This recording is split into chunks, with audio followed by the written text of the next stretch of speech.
Welcome back po sa lahat, and now we will talk about the second part of our HIV awareness, and this time we will talk about kung sino pwedeng tamaan to at paano po ba ito ma-transfer sa isang tao.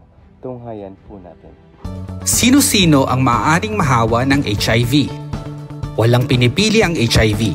Lahat ng tao ay pwedeng mahawa, bata man o matanda, babae o lalaki, anuman ang iyong sexualidad at pagkilala sa sarili o maging ang katayuan sa lipunan.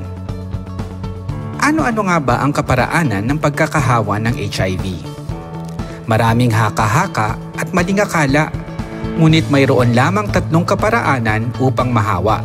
Ito ay ang mga sumusunod. Una, pakikipagtalik ng walang proteksyon sa puwit, puwerta o bibig.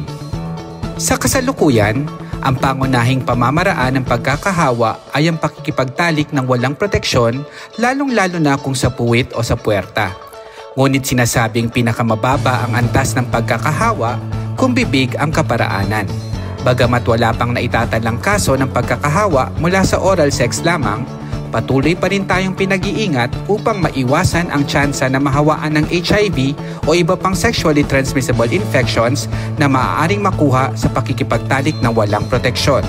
Pangalawa, pagtanggap ng kontaminadong dugo sa pamamagitan ng blood transfusion, organ transplantation, at pakikipaghiraman ng hiringgilya o karayom sa pagtuturok ng droga.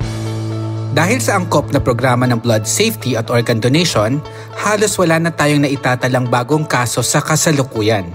Nananatiling ang pakikipaghiraman ng gamit na karayom pa rin ang pinakamalaki ang tsansa ng pagkakahawa. Ngunit iilan lamang ang lugar sa buong Pilipinas ang kinakikitaan ng patuloy na pagdami ng bilang ng bagong kaso rito. Pangatlo, mula sa inang HIV positive patungo sa kanyang anak sa panahon ng pagbubuntis, natural na pagsisilang at pagpapasuso. Dahil sa maayos at epektibong programa ng gobyerno sa prevention of mother-to-child transmission, lumiit ang tsansa ng pagkakahawa sa naturang pamamaraan. Ang malinaw na pag-unawa sa mga nabanggit na kaparaanan ng pagkakahawa ang makapagliligtas sa bawat isa. Alright, I hope that you guys learned something from that, and we will continue our part 3 tomorrow as we will talk about how can we stop the spread of HIV, and hope that you guys will stay tuned